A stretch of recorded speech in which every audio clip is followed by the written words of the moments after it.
The house is in such a mess, and you don't do any housework. You're a terrible wife. Get out of this house and leave my grandkids behind.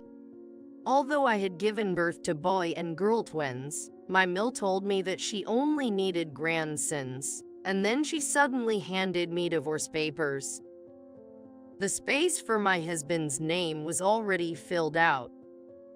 I was told that this divorce was also his decision. I felt despair. Then my husband appeared. You can stop being her daughter-in-law now. Was it true that my husband wanted a divorce? I felt the world go dark, but then the true meaning of my husband's words became clear.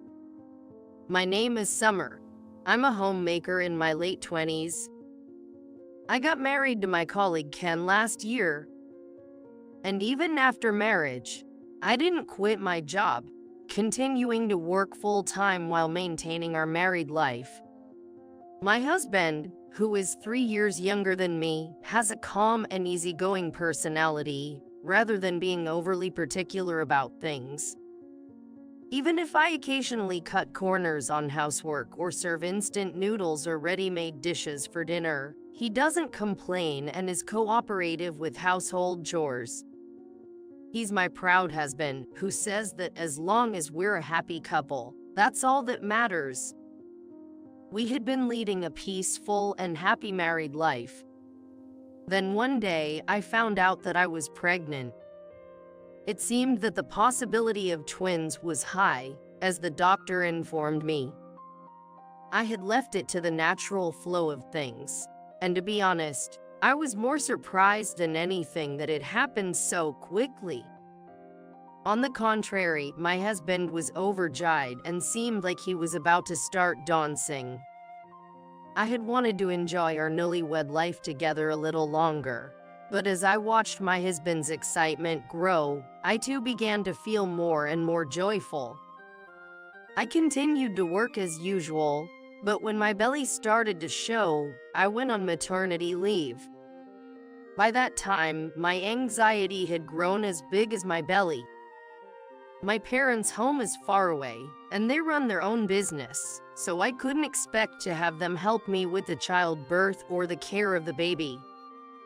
As a new mom with no experience in childcare, I lacked confidence in whether I could take care of twins. Moreover, as I read parenting books, my anxiety only grew.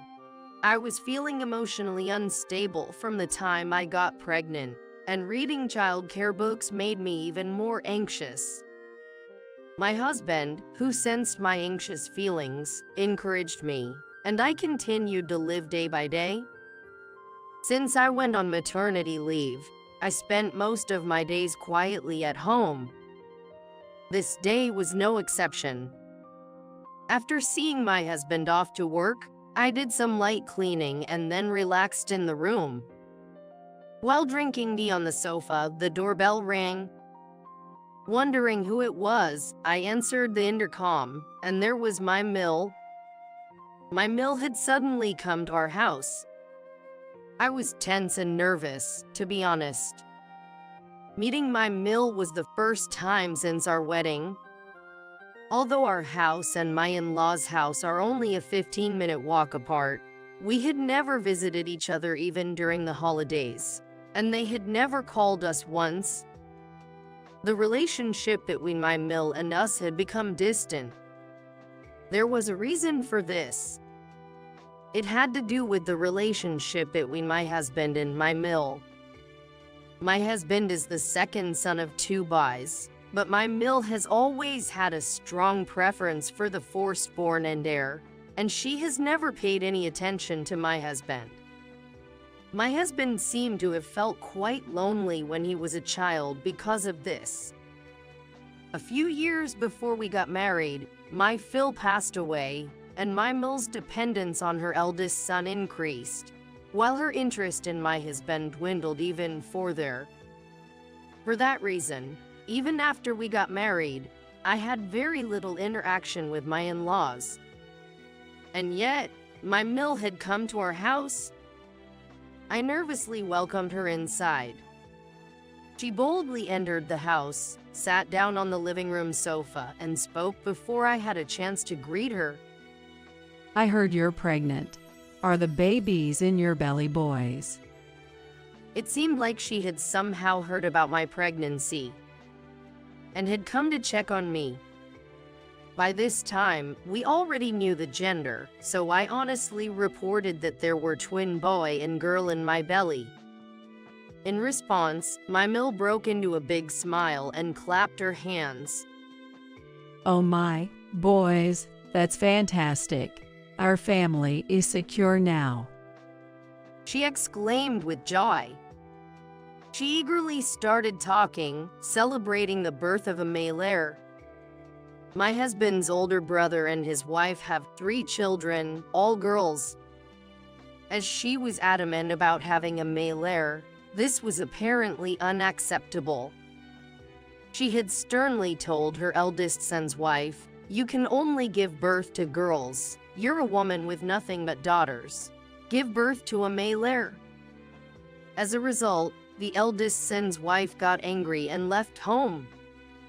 Furthermore, the relationship between the older brother's couple had soured, and they are currently going through divorce mediation. That's when she heard about my pregnancy from relatives and rushed over, it seems. She was really glad that I was here. She smiled warmly while gazing at my belly. "Take care and do your best from now on," she said, offering words of encouragement. I was surprised by the sudden change in attitude, especially since we had never been involved with each other before. Furthermore, when I tried to make tea while listening to her, she stopped me. I'll do it, Summer. You should sit down. You're not alone anymore. While saying that, she stood up and instructed me to rest, and then she prepared tea. Despite my confusion, she continued to take the liberty of preparing dinner and cleaning the bath. I'll come to help you every day from now on. I'm here to ensure the birth of a healthy male heir. With those words, she left for the day. That evening, when my husband returned home, I told him about her visit during the day. My husband also showed a surprised expression, just like me.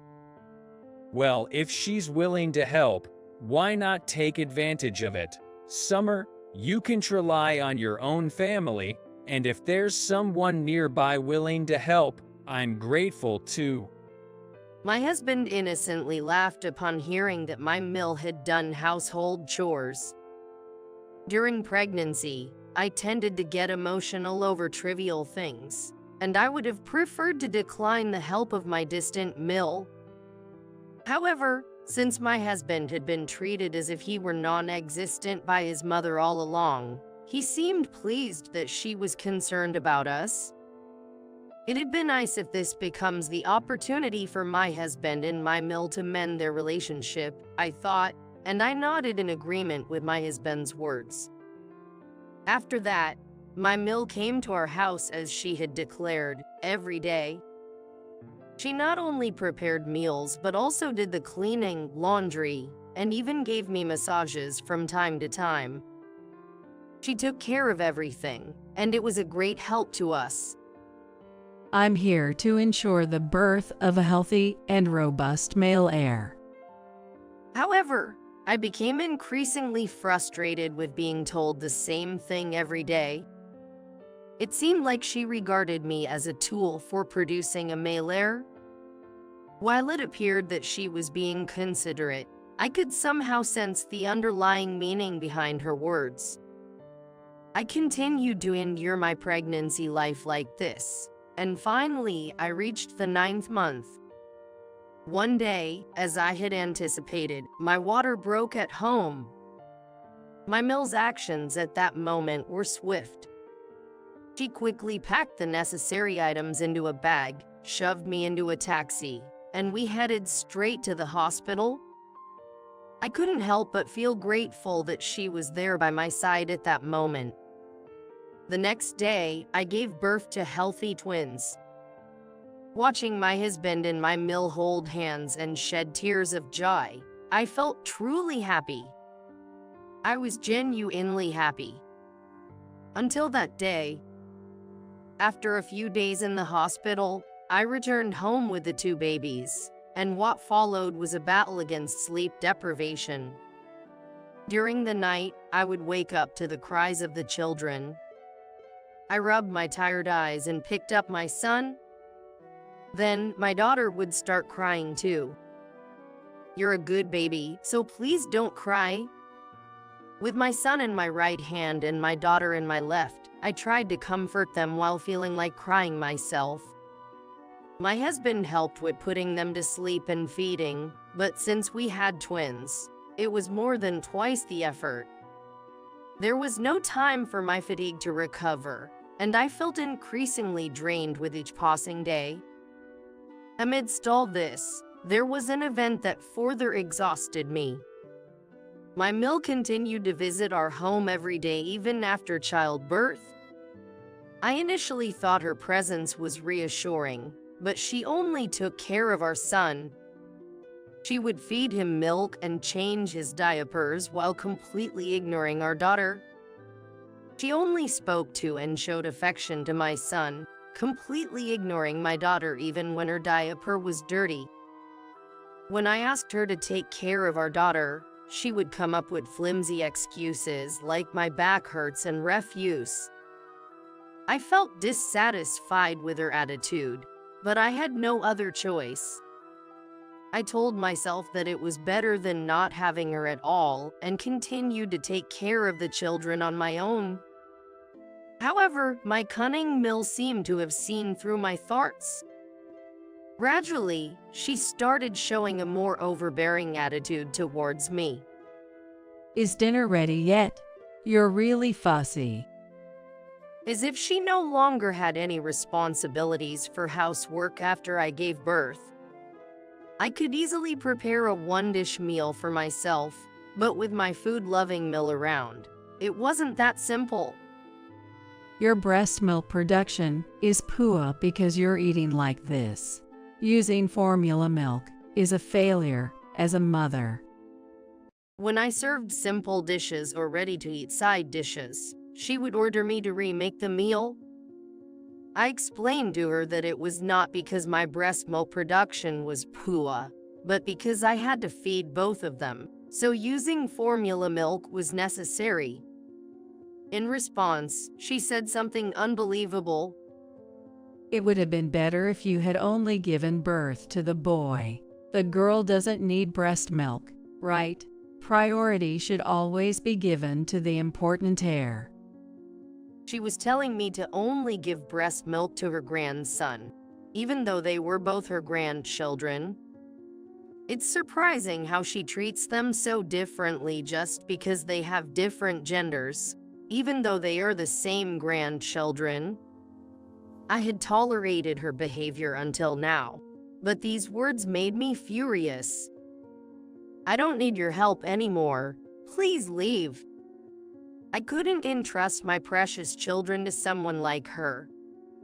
I felt sorry for my husband, but I decided to stop having her come to our house. I grabbed her arm and led her towards the front door.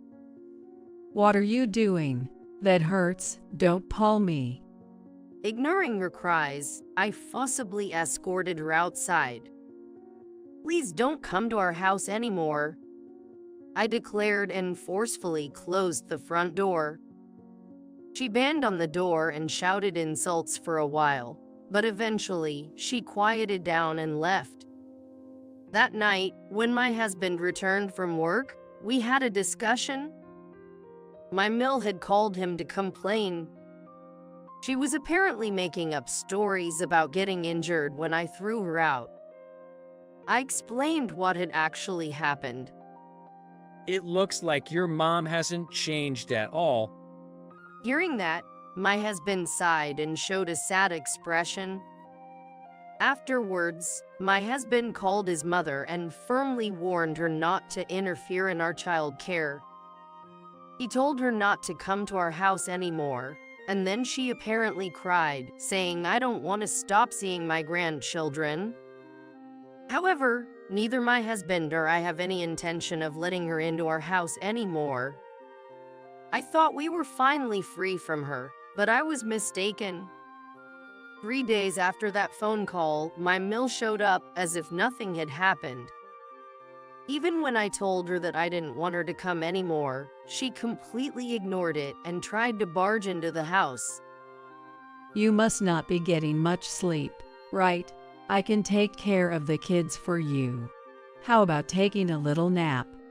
She even tried to tempt me with sweet words as my sleep-deprived and exhausted mind struggled.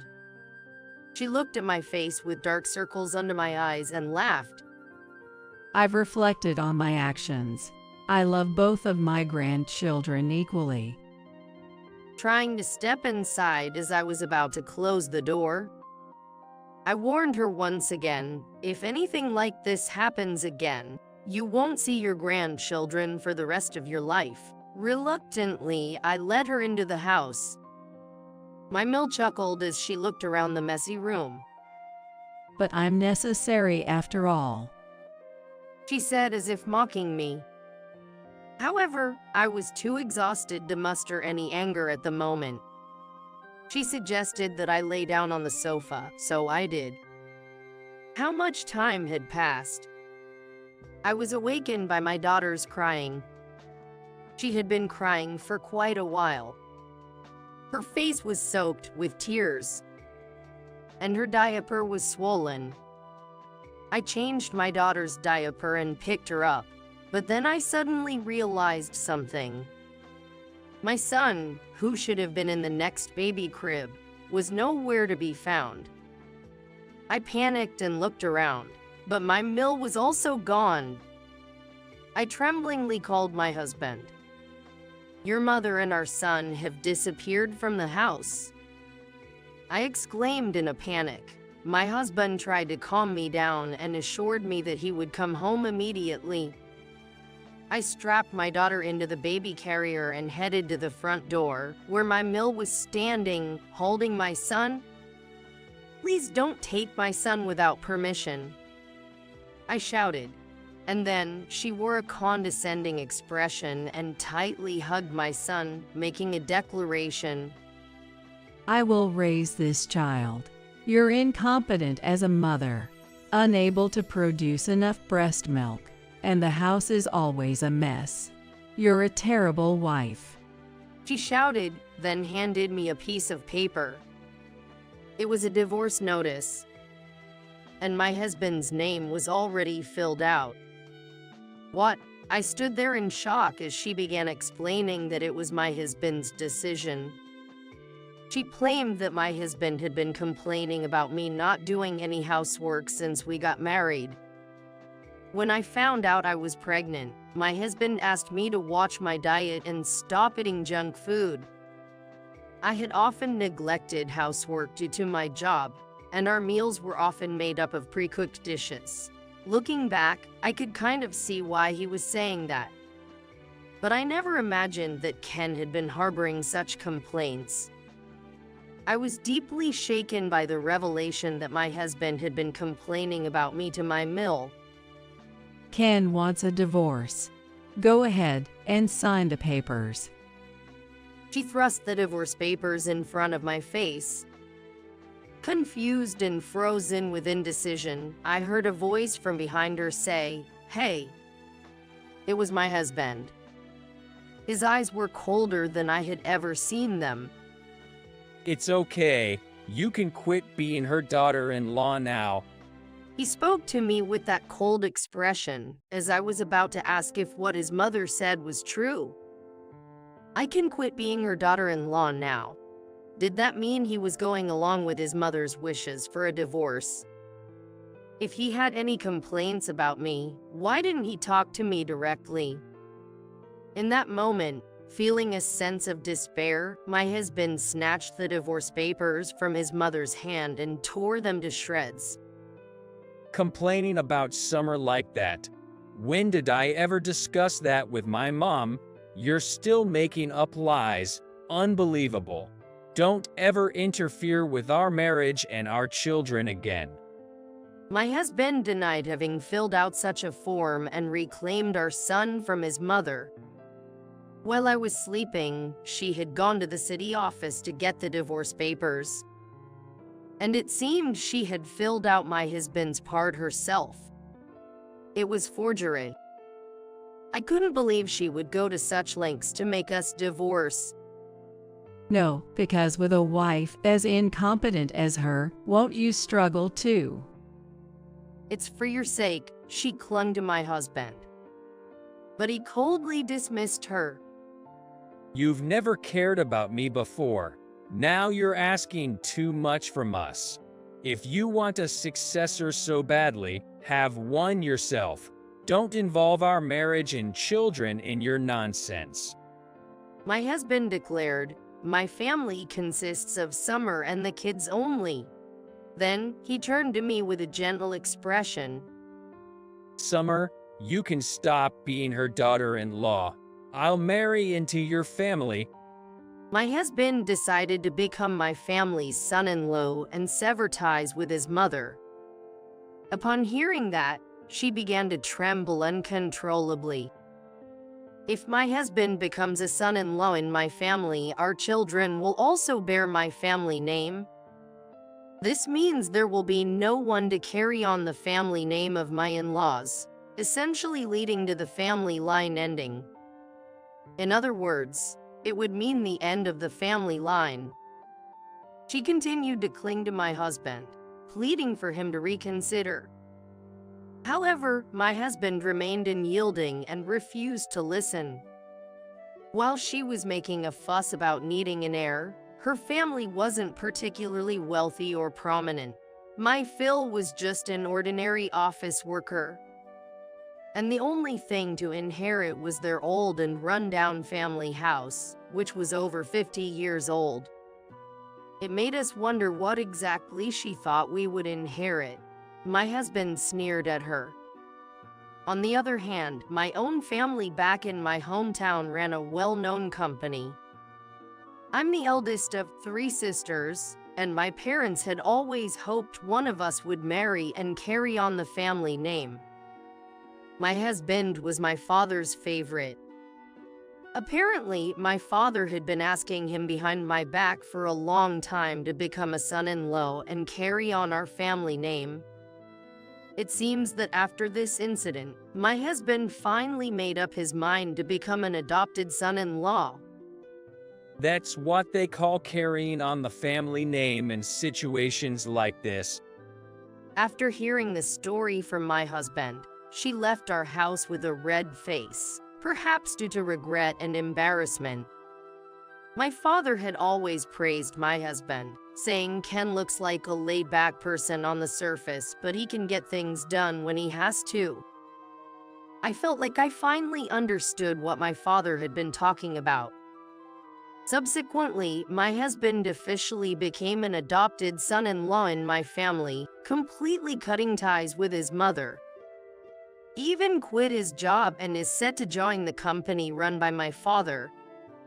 Once we move to my hometown, we won't have to see her anymore. Later on, she persistently tried to convince her eldest son to remarry and have an heir, but he had gotten fed up with that and also severed ties with her. He eventually reconciled with his wife and is now happily living with her in her family's home. As for my MIL, she apparently developed dementia due to the shock of being rejected by her beloved eldest son. And she lives alone in a house where nobody would visit, struggling with loneliness and anxiety. I have no idea what has happened to her since. My children and I, freed from her grasp, live happily by my reliable husband's side. While I can't help but feel a little sorry for her, thinking that she might have been a part of this family if she hadn't meddled unnecessarily, it's all in the past. My husband has experienced loneliness since he was a child. Now I have my husband and 2 children, born between us. My goal is to ensure that every member of our family feels an abundance of love. I'm determined to live my life focusing on my family's well-being and happiness.